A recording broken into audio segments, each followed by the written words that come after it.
Okay, so good afternoon, everyone. Thank you for joining us at the side event of the VSE annual conference. I'm Annelies Blondes. I'm project assistant at Victim Support Europe, where I currently am mainly working at the European Center of Expertise for Victims of Terrorism, which, I mean, many of you know that that's a 2-year pilot project of the European Commission, which is being coordinated by Victim Support Europe. Today, I am honored to moderate this session on a crime-solving game. And I hereby present the speakers and other conductors for this event. So first of all, we have Christina Jalite. She's a researcher and psychologist at the Center for Crime Prevention in Lithuania and Vilnius Institute for Advanced Studies.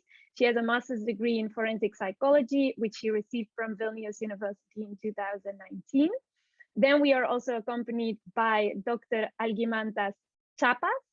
He is the director of the Center for Crime Prevention in Lithuania, and he is an associate professor in law at the Department of Sociology of Vilnius University as well, where he acquired his PhD in law in 2002. Since then, he has held numerous positions in academia and legal institutions in Lithuania. We also are accompanied by 2 volunteers of the Center for Crime Prevention. With us, we have Emma Migle and Amanda. So before I start the session, I would like to go over the housekeeping rules. So I would like to ask you to remain muted at all times until you speak. And then in case you would like to intervene, please don't hesitate to raise your hand or raise your hand or put a message in chat. So now without further ado, I pass the floor to Christina. Thank you for that. And just a quick introduction on what are we trying to achieve with this game and what this game is about. Right now, we are gathered here to execute an interview. And feel free to ask any questions that you think are important or you simply want to ask to the 2 witnesses that were called in today. Before asking a question, it would be maybe better if you could raise the hand, so that no one would talk over you when you ask a question. But if no one is speaking, feel free to just unmute your mic and ask the question away. Every interview, there will be 2 interviews.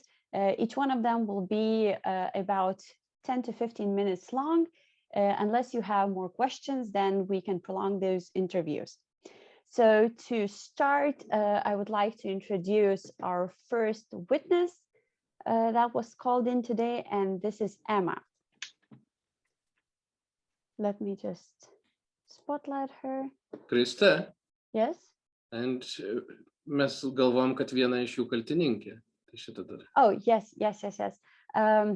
And another thing about these interviews is that one of these girls, of these witnesses, is actually a suspect to be who committed the crime. So the point of this interview is to try and figure out which of them is the perpetrator. So now, actually, without further ado, I want to make myself removed from the spotlight. And this is Emma.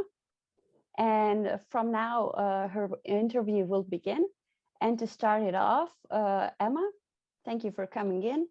And I'd like to ask you to retell the event to the best of your abilities, after which we will start asking questions. So please, whenever you're ready, feel free to speak how much and how long you want. Yeah, thank you. So it was a pretty awful experience for me.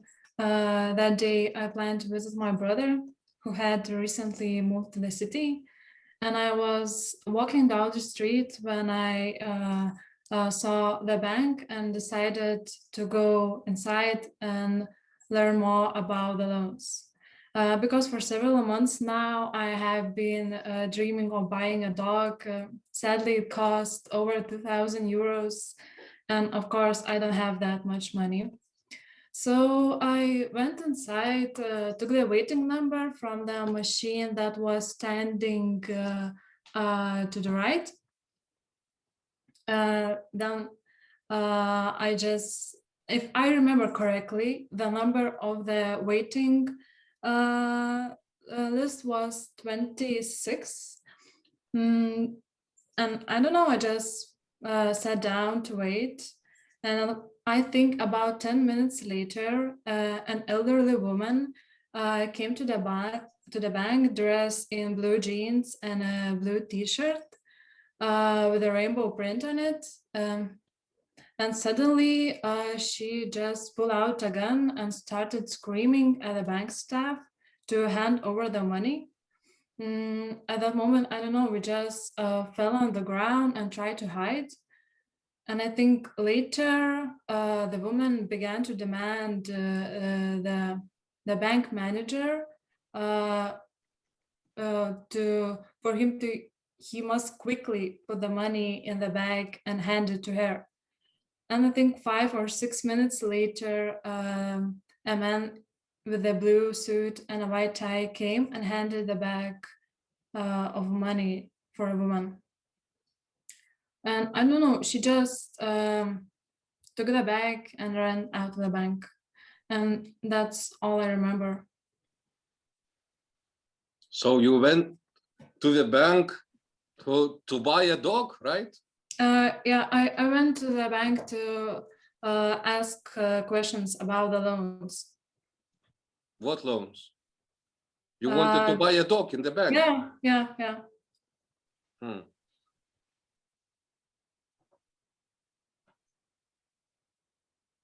And can you recognize that woman who robbed the bank? I don't think so. Was she taller than you? No, she was shorter.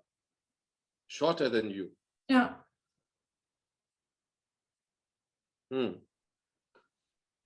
And why didn't you try to run away when the bank was being robbed? I don't know. I was scared and she had a gun, so I don't want to risk it. And was the gun a big gun?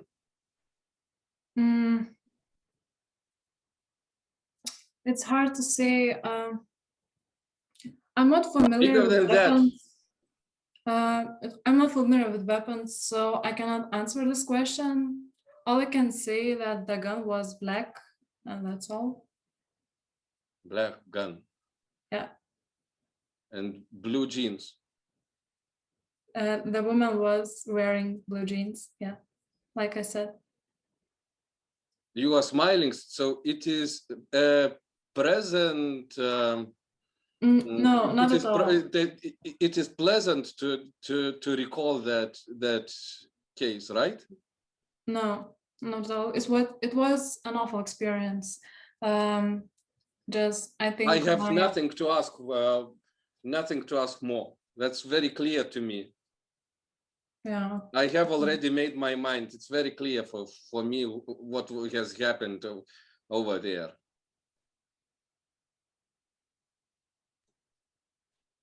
So that's it. That's it from me. But maybe other questions can be asked. Yeah, I'm curious to listen to another participant, another witness. But before that, I still wanted to ask a few questions to clarify the story. And Emma, if you could please tell me to the best of your abilities, what did the woman look like emotionally when she entered the bank? Was there anything specific that stood out to you? No, she was hysterical, I think, but I can't say exactly what she was feeling. Did before or after the event you notice anything amiss with the bank itself? Did anyone stand out from the tellers of the bank or other employees or maybe other people in the bank? No, I did not pay attention. And may I ask, how are you feeling during the event that took place? Yeah, I was really scary, and my all body was like shaking. So you were hysterical as well as that woman, right? Yeah, yeah. Who was more hysterical, she or you? She was. That's strange. Would there be any other questions? Marina, we will have to let Emma Miglia go. I think that somebody joined us just after the story was presented. Maybe we can remind again the scenario of what happened. One more time, Christina, can you repeat the story? Because yes, Siegel has joined us later on and some other people. If you All can, right. I'll appreciate that. All right, then just to recap, there was a bank robbery and we have called in 2 witnesses from which we believe one is an actual suspect. And we are trying to interview them and to try to ask questions that would let us identify which of them is the suspect. So feel free to ask any question you want that would help you clarify if the person speaking is the actual suspect or just a witness. So I would ask Emma if you can tell me one thing that you remember vividly from the event. Yeah, I remember that woman who came with a gun T-shirt because it had a rainbow print on it. Mm-hmm. And What you don't was it? like rainbows, right? No, actually, No. I love rainbows, so Yeah, what was about the T-shirt that you think that made you remember that? I think the colors and the emotion that the T-shirt like give it to me, it was like a little bit childish and funny T-shirt, and she was like hysterical and stressed out. So Okay, since I wasn't in the beginning, can you tell me what did you do just after the event, when the event ended? yeah, so the bank manager asked everyone to stay and wait for the police. Then the police came in, asked a lot of questions, and just asked my number, and then told me to go home. Mhm. So during the police interview, how did you feel? How did you feel the police treated the witnesses? What did you feel about their questions? So because there was a lot of witnesses, I think I have been asked like 2 questions, and that's all. So it wasn't really hard to ask to answer the questions. I feel fine. I feel safe. Felt. Thanks. No more questions. Any more questions from the audience? Correctly that this is the first witness, and Yes. we have, okay, and second one is coming. Yes. Okay. And if there are no more questions for our first witness, then I would thank you, Emma, for this interview, and we'll be in touch in the Thank you. future. Now for the other witness. Let me call her on. Yes. This is our second witness, Amanda. And same as before, thank you, Amanda, for coming in to give a statement. And firstly and foremostly, please recount to the best of your ability what happened at the day of the event. Okay, so hello everybody. First of all, so I went to the Swedbank like 2 days ago because I had some issues with my credit card. And I just went inside, got my ticket. What issues? What? What issues? With my credit card. When I put my credit card in ATM machine, I know that there's money in it, but when I press the button to give me like 100 or something, it just declines it. So I went to the Swedbank to ask about this issue, and I just went inside, got my ticket, and I waited in line. Well, actually there was no line. People were just standing around waiting for their turn. And then suddenly the woman came inside and told everybody that she had a gun in her pocket. And people just, I don't know, I can't remember what happened. Actually, when I saw the gun, I was just standing next to a wall and I was feeling so many things. Like, why does this needs to happen for me? Why I have to be in this situation? And I felt so scared and shocked. Many people were standing next to me and I was just on the ground. All I could hear that the woman told something to the worker, and I was too scared to look at her. But what can I remember for sure? That she had a hat and she was wearing blue t-shirt and jeans, blue jeans. And then the worker came back with a bag, and it was like a shopping bag. It was white and had a red X on it, I believe. And the woman just went out after she got the bag. And I don't know if I'm remembering everything correctly. I'm sorry, but after she went out, I was just standing there in shock. I was frozen, and that's all I can remember. Then the police came and they asked us many questions.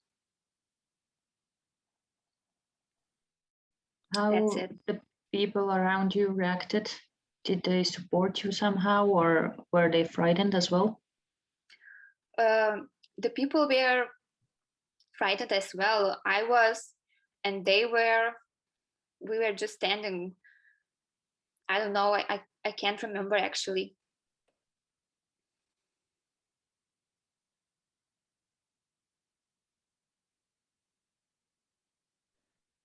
Did you see whether the woman that came in with the hat and the blue t-shirt, whether she was carrying a gun or whether she was carrying some other type of weapon? She had a gun, and when I saw the gun, I just closed my eyes, got on the ground, and I was too scared to look at her, so I just can't tell you any more details about it. Were other people screaming or silent?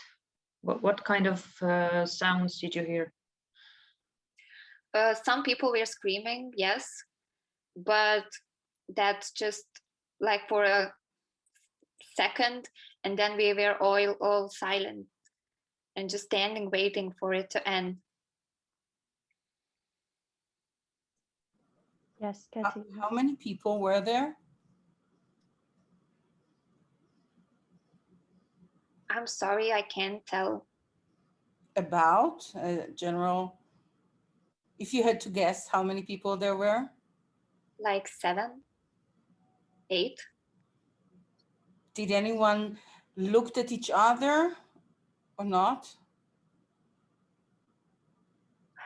I don't know. I was so shocked in that station. I can't even remember what happened correctly. So I'm so sorry, but I just can't tell you. Mm-hmm. I don't know what we were just shocked, and we ran next to the wall and got on the ground. So Mhm. When did you feel that the event is about to be over? I'm sorry, can you repeat the question? When did you think that the event is about to be over? When did you think it's going to end? Well, when the lady came, she wanted to rob the bank, I suppose. So I just knew that she will go out after she got her money. Not her money, but just money. So I thought that this will all end when the workers will give her money. And this is actually what happened. So they gave the money and she went out. But you said that you weren't looking. You said that you were with your eyes closed. So how did you know it was over? From the reaction from the others, maybe just I was too scared to look at her, but you can see when people still kind of walking, you can hear. And But you also said that you've seen the bag that the worker was holding with some X on it or whatever. How could you see that if you were with your face down? well, when the worker was going next to her, I looked because I wanted to see was he going to help us or something. That's when I saw the bag. And for how long did the scene last? So from the moment you were, the woman entered the room and the worker appeared, how many minutes passed? It felt like hours. I don't know. I was too scared to count, but it felt so long. But I believe like 15 minutes, 10, no, maybe 5. And after the woman left the room, who was the first to also leave the room? How did they actually, what was the order of people leaving the bank? Or everyone was staying there? What was happening after she left the room? Well, everyone was staying inside because the worker kind of told us that they called the police and we felt the need to tell what happened so the police can catch the woman. So and what were you wearing that day? I was wearing jeans also and a gray t-shirt, and I also had a purse and there was a phone in it, and I didn't use the phone, and I could have. It's my fault that I didn't call, but I was just too scared.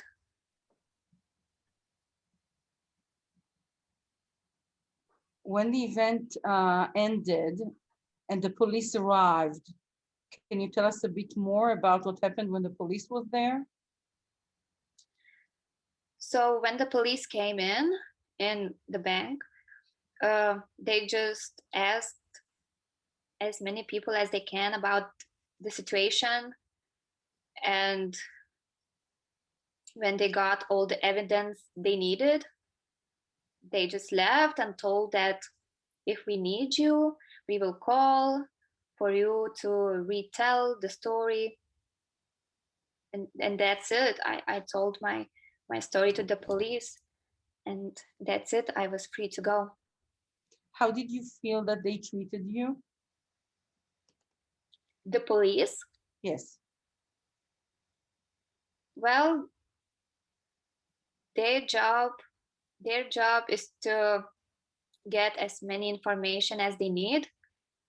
They kind of didn't care what I was feeling, and I was feeling unwell, still scared. So I don't blame them. They were doing just their job. They were doing good, asking everything as much as they could. So how long has it been since the event?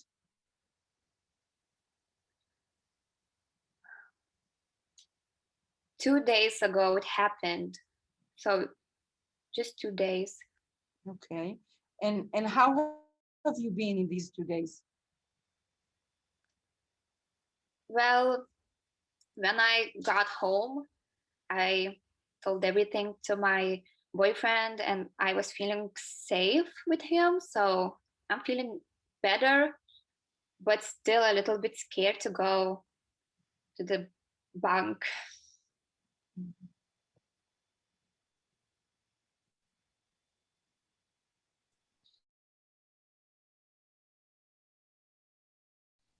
I noticed that Katie had a question before. Katie, do you still have that No, question? because Marina asked the same question I wanted to ask, because she closed the eyes and she couldn't see how she remembered all these details, like what the perpetrator was wearing, what kind of bag it had, and all these details, because she was too scared and remember all these small details. That was my question. Okay, thank you. Are there any more questions for Amanda? I think just one more. I wanted to ask you, Amanda, some of the witnesses said that the robber had a print on her shirt, like an animal print or something like that. Did you notice anything like that? No. Okay, thank you. If there are no more questions for Amanda. I have another question. Oh, yes, Annalise.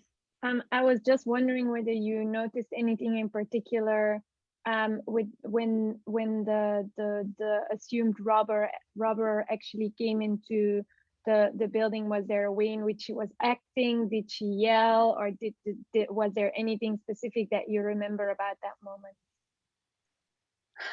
Yeah, she went inside and she said it loudly, like almost shouting that she had a gun. And she was angry.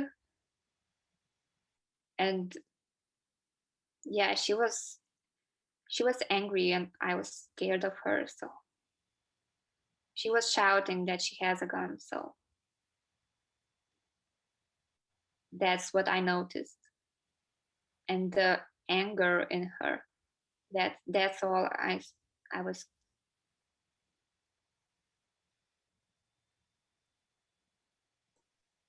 And do you remember anything about the? I'm sorry. Do you remember anything about the height of the woman?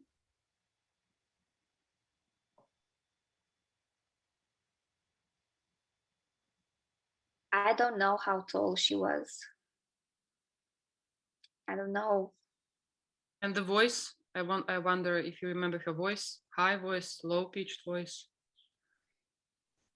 Yeah, the police also asked about the voice, but she was kind of shouting and then like not saying anything, just to the worker, something. So I don't know, it's kind of average voice. I don't know. I can't tell. I don't remember. I was too shocked to think about this notice. Where were you standing when she entered? Like how far away, and did you like crawl away or just stayed on the ground? Yeah, I was just before she went inside. I was just standing somewhere, like in the middle, and when she came in and told that she had a gun, I ran next to the wall, next to the right wall, on the right, and then I just was on the ground.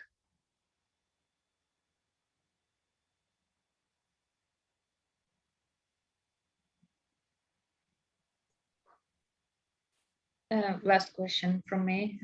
How did you know that she's angry if you barely could hear what she was telling?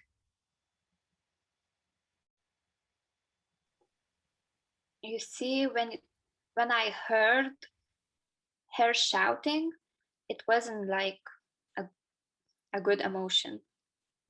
She was angry and was shouting. So from that, I could tell. But then would you recognize her voice if we would play now a few voices, few female voices I'd play, and would you recognize this voice or not? I could try. Okay.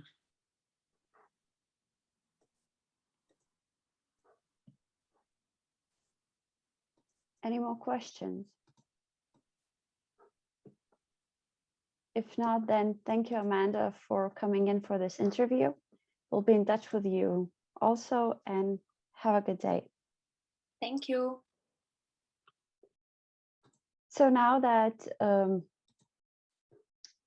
the interviews are over, I invite you to try and deliberate on which one you think is the perpetrator in this case.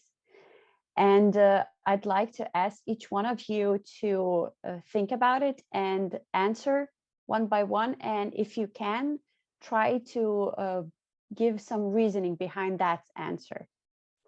And would 5 minutes be enough to choose an answer?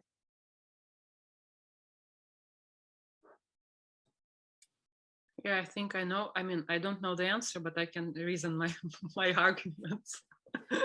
Okay, so right maybe take a few minutes to think, and at 20 to 4 at your time sharp, I would like to hear all your answers and your reasonings, because I want you all to think about them, maybe write them down, so that other people's answers would not have any effect to what you were thinking at the beginning.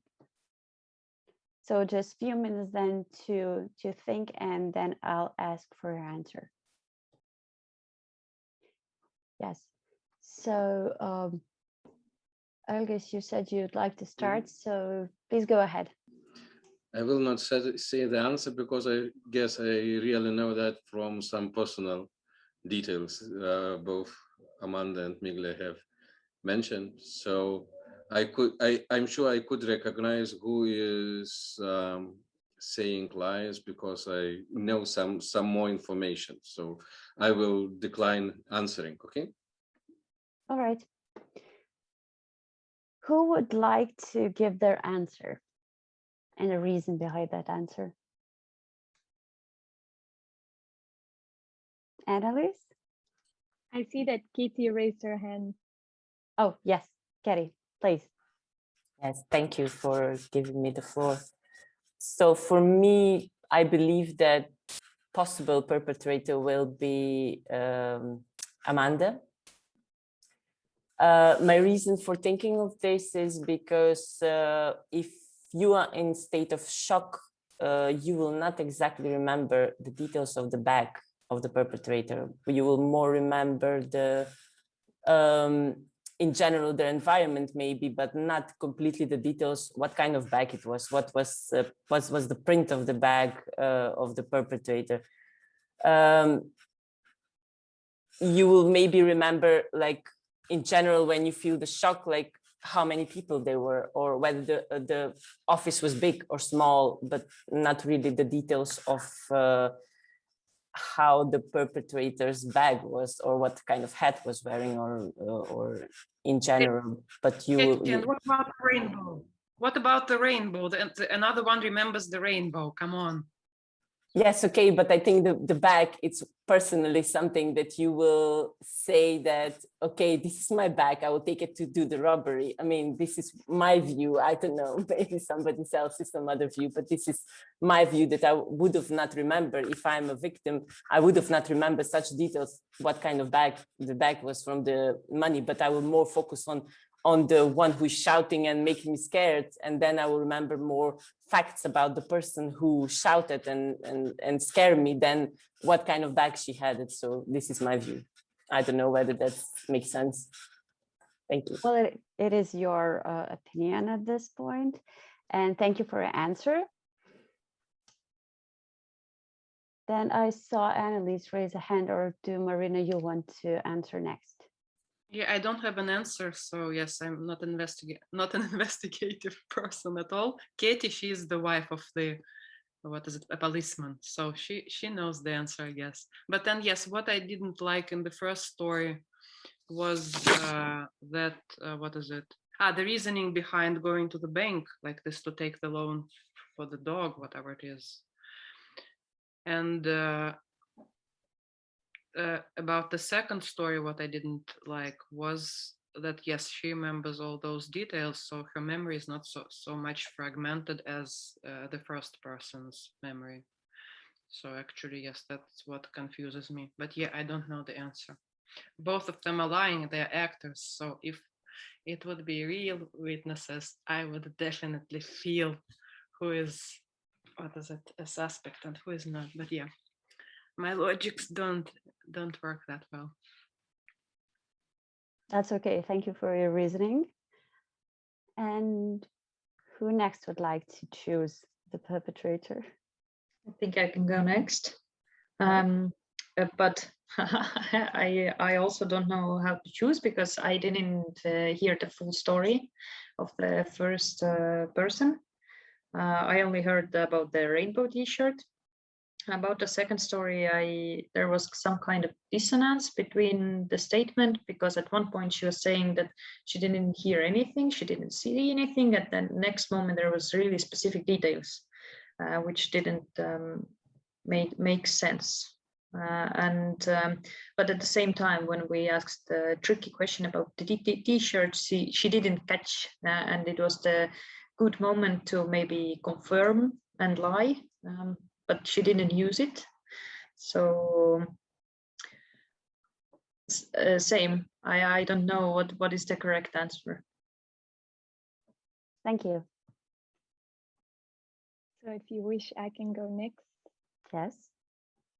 So for me personally, I agree with what I said before. So I feel like in both stories there were some misconceptions, or there were some issues with both stories. However, I feel that Emma seemed like less traumatized or still taken by the event, and the way that she actually talked about it was as if it really was like a traumatic experience. However, you didn't see it in her body language, while with Amanda you could see still from her body language that she was traumatized, and maybe that was why she wasn't completely sharing the details to a great extent. So personally, I have a feeling that Emma could be the perpetrator. Thank you. Yeah, I would like to add that Amanda also said that she felt that she felt guilt. Maybe that's a common signal to add to Annalise. Yeah. Thank you. What are the answers of others? Sigel, maybe you would like to go next. Well, I haven't decided. Again, I missed the beginning, so I'm really missing some information. So, for example, I don't know, or I haven't heard why there's a suspicion that one of them is the perpetrator. So I feel that I'm missing some information in order to get the full picture. I agree with what was said here. The two of them had some conflicting expressions of both related to the details and the information they conveyed, but also to their response. So you talked about, Annalise just talked about Amanda, but Amanda, when I asked her how did she feel after the event, she felt safe and it seemed like everything was okay. And usually victims following an event still feel shook, and 2 days after the event, you still expect them to be at least a bit hyper vigilant or something like that. So I felt that they both conveyed some conflicting messages. I still lack some information, and I think that again, I don't know what is the real purpose of this game, but definitely, I think that we need to incorporate more than just our impression from the victim. So this is something that I feel I'm lacking, and this is why I don't feel I can make a judgment right now. Understood. Thank you. Annika? Yes, hello. I'm also not really sure, but I think I'm a little bit more with Amanda because I think Annalise said it before. She has a really emotional voice and facial expressions. So her body language was, yes, you have felt her feelings about the shock.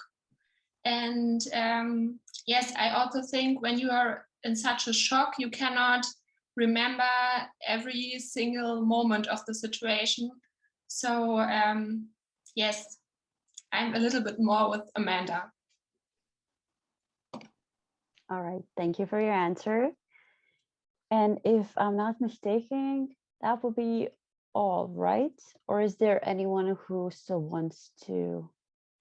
No, I'm trying to count. Yes, everyone.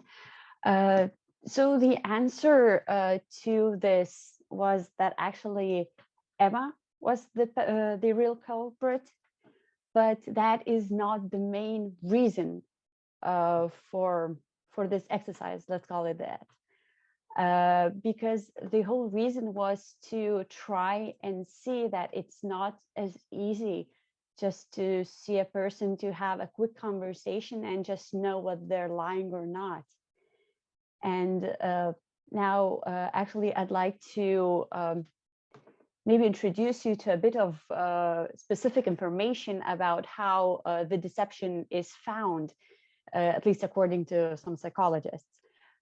So even though some researchers say that to know what is a deceit is like taking a chance, it's a chance level, just 50-50 probably, but that's not entirely true because during these times, like in 1981, Marcia Johnson and Carol Rye, they created a list of sorts that would help to try and check the content of the interview and help to try and decide whether it was a deceitful interview or not.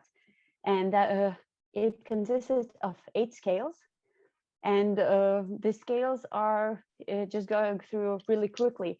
Would be like first clarity and vividness of the account.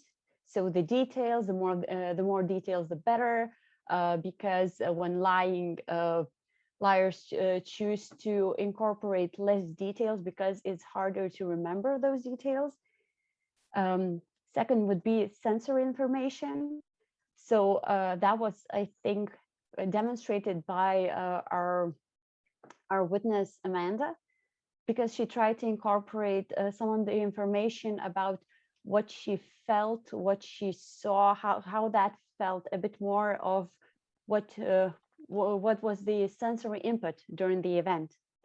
The third one is spatial information. So that would be who stood where, if the person actually has some notion whether it's correct or not about the proximities of people, of the perpetrator or of things. Another is time information, like what was the real chronological order of things.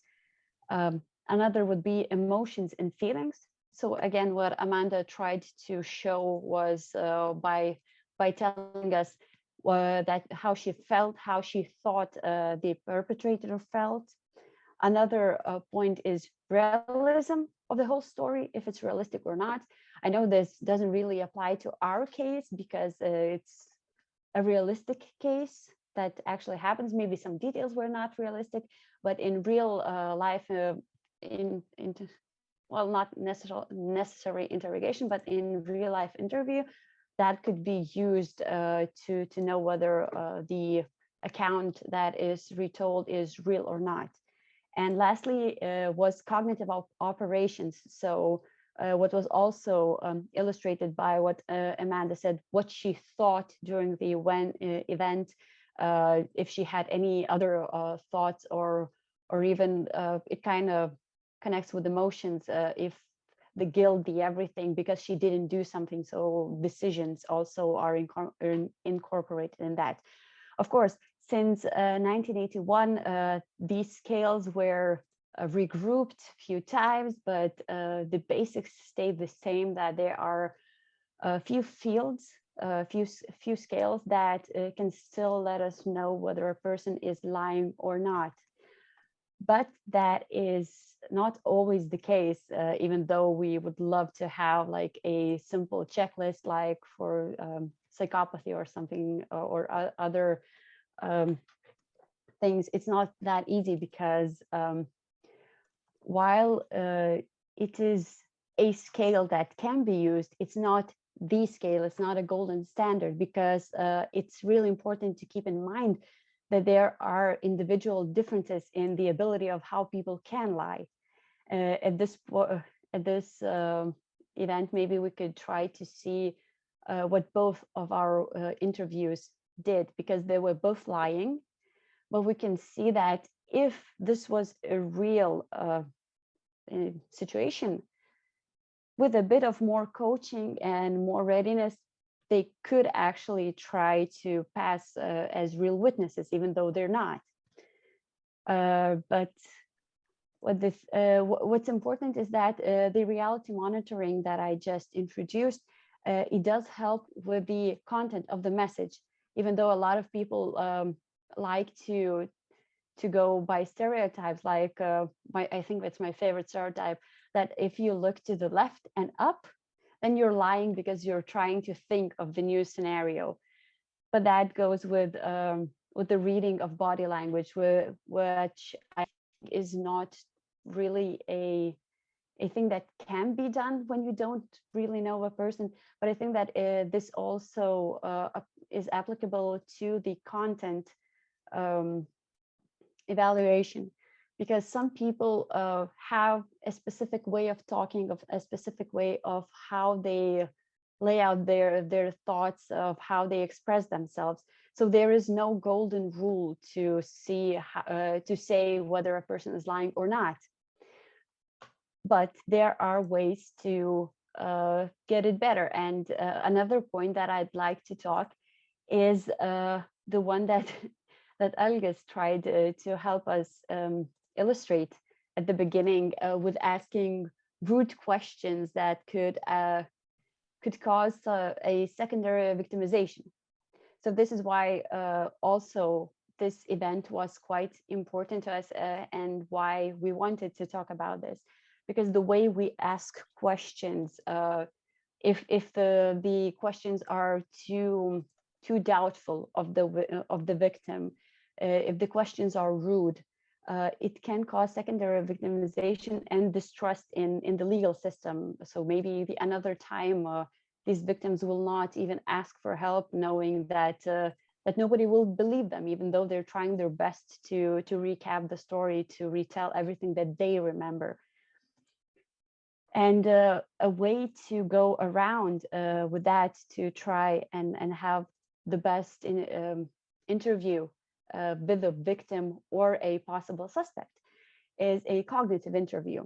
I won't bore you with the details, but there is a thing that was created. The cognitive interview for suspects was created in 2012 by the original creator of cognitive interview, Edgar Geiselman.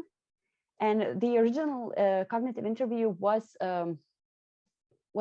based on a victim-centered approach. And it was the main idea of the cognitive interview was to let witness retell as much information as they possibly can, without using any leading questions, or without making them stop or recount something too many times, because that could also cause secondary victimization if they're asked to retell the same traumatizing story a few times. So what was done in that new version of cognitive interview for suspects was that the author he he shifted a few of the major areas of the interrogation. So I'll just go through this, maybe not even the stages. Okay, so what they were looking for in these cognitive interviews were the things like something that felt unnatural in the story, like again, few details. If the story ends way too abruptly, maybe some contradictions that can later on be asked about or challenged. Lack of chronological order, that is also really important. Sometimes a vague or illogical storyline that would give away the suspect, or even awkward use of terms if they tried to prepare a story but didn't know really what a few of those things were, but wanted to use the words to be more believable. Another thing that was looked for in cognitive interview for suspects were exaggerated behaviors. So like smiling, shrugging, or maybe even too many rationalizations, like if the person doesn't know what to say and they say that, well, I don't remember, but you know that's completely normal for victims because shock. So they're trying to rationalize the fact that they can't remember something, but they don't show enough emotion because a lot of the time, or maybe not a lot, but some of the time, people who can't recount the details, they do feel guilt that they can't that they can't help sufficiently the police to investigate. And the last one would be what they were looking during those cognitive interviews, unusual eye movements or some really weird contact. So that would be, again, exaggerated movements of body language, maybe too much blinking, maybe squinting, looking down or around the room, trying to hide their facial expressions. So that was another version that was created and could be used for a better interview or interrogation that would not, if conducted properly, would not cause secondary victimization.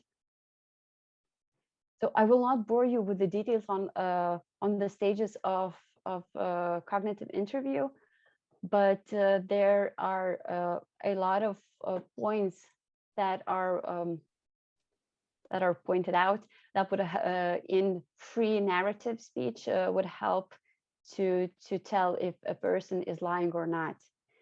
So all in all, the point of our exercise was just to try and see if, given the opportunity, we can ask questions and how effective those questions are that we ask, and to maybe think about if these questions that we asked while being in the position of power were really something that we should have asked, or did they just re-traumatize the person and made them not believe in the system anymore. So that would be, I think, a short explanation of this game. I don't know if Falkis would like to add something to that.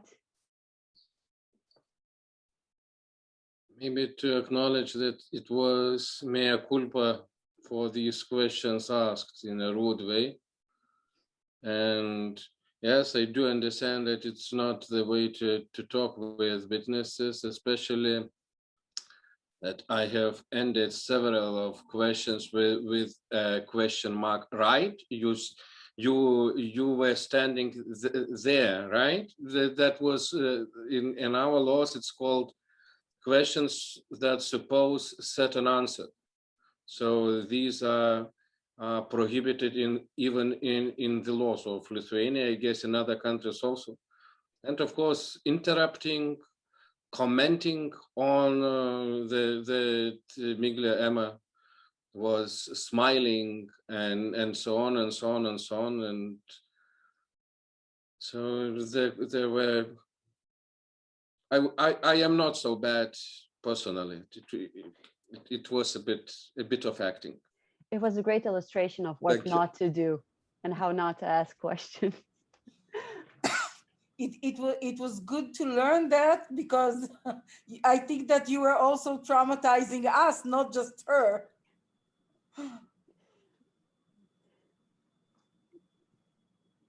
Yeah, but overall, I am really glad for the questions that you asked and that you came to this event, because I noticed that the questions, most of them actually could encompass the reality monitoring scales.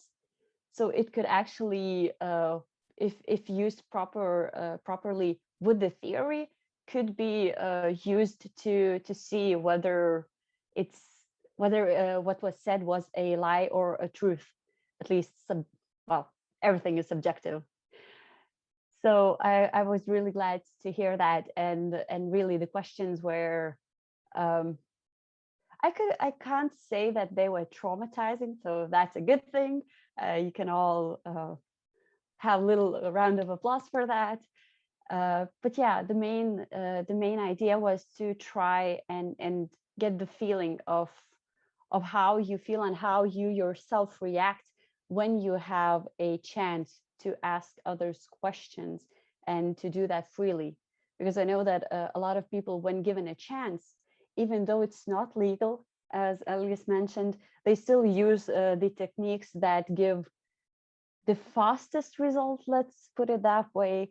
And even if it's not allowed, a lot of people do use leading questions or closed-ended questions that don't really give a lot of weight to a normal answer. And well, I just hope that you learned something today, and I'm really glad that you came to this event.